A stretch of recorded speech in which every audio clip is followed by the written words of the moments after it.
Hello les amis, j'espère que vous allez bien. Bienvenue dans ce LNDJ du mercredi 5 janvier 2022.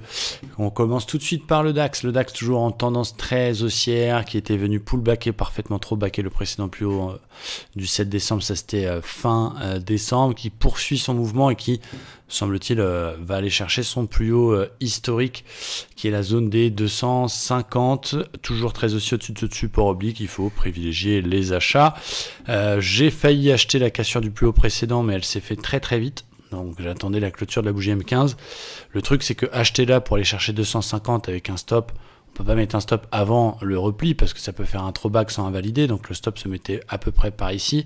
Bah, c'était nul puisque ça faisait 60 points de perte pour 40 points de gain. Donc c'était pas terrible. Donc là, je vais surveiller quoi? Je vais surveiller éventuellement. On peut venir retester le plus haut précédent, faire même une petite exagération et payer avec un stop court pour aller chercher les 250. Donc je vais attendre tranquillement. En tout cas, pour l'instant, pas de vente. Un plus haut historique n'est pas un signal de vente. Ce n'est pas une résistance. C'est juste un repère. Voilà, on attend le petit throwback sur le précédent plus haut pour éventuellement rentrer et pourquoi pas, si ça corrige un petit peu plus, acheter un retest du support 1 heure que l'on a ici. Donc plutôt l'achat, pas de position en attente d'un petit repli. Du côté du Dow Jones, c'est un petit peu la même chose. Alors très intéressant, c'est cette fourchette d'Andrews qui est bien placée. Vous avez la cohérence d'une fourchette d'Andrews à la qualité de la médiane. On voit que la médiane a été bien touchée évidemment 1, 2, 3, 4, 5, 6, 7 fois. Donc hier on a encore essayé de la passer mais ça échoue. Donc niveau très important cette médiane de la fourchette d'Andrews. Cela dit, le marché est toujours extrêmement haussier. Regardez, hein, c'est ce que je vous ai donné hier comme plan, un achat sur 570 qui était l'ancien record. Regardez comme il est venu trop baquer ça, mais bon, c'était à 6 h du matin cette nuit, donc c'était difficile pour moi d'acheter. On est proche de la médiane. Bon, encore une fois, pas de vente.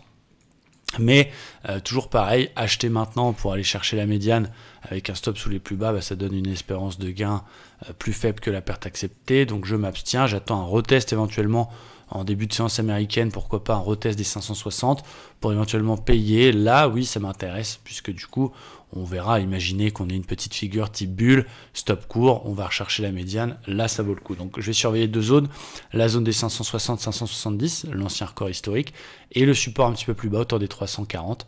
Attention quand même, ce soir on a les minutes de la Fed, donc c'est quand même assez important, et effectivement ça peut créer un peu de volatilité.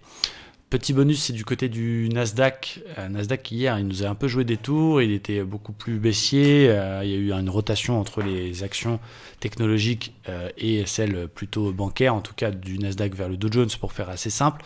Cela dit, je trouve que c'est très intéressant parce qu'on est quand même dans un gros canal haussier. Hein, donc on est évidemment en tendance très haussière à long terme et on est venu finalement trop baquer une espèce de drapeau que j'ai tracé exceptionnellement avec les mèches sur lequel on est revenu se réappuyer hier avec une MM20 qui a été sauvée. Donc j'aime bien ce niveau là et j'ai bien envie de tenter un petit achat pour aller chercher le haut du canal. Encore faut-il avoir un signal et hop, qu'est-ce qu'on a en 1 heure? C'est magnifique, on a un double bottom larvé, donc avec une deuxième jambe plus haute que la première, et donc s'il valide et qu'il casse ses 270, je tenterai un achat pour aller chercher déjà 61,8 de la baisse d'hier, et puis pourquoi pas un renfort si on casse 61,8 pour aller chercher le haut de la résistance, et pourquoi pas un renfort 3 si ça casse pour aller chercher le plus haut historique, et pourquoi pas un renfort 4 si ça casse pour aller chercher les 17 200. Donc là on a un possible trade de fou furieux, pyramidage potentiel. Prudence, le W n'est pas validé, mais c'est ce que je surveille pour cet après-midi, donc le Nasdaq qui nous propose une belle opportunité. Voilà pour mes plans du jour, j'espère que c'est clair pour vous. N'oubliez pas la notion de risk-reward qui est le plus important et votre money management.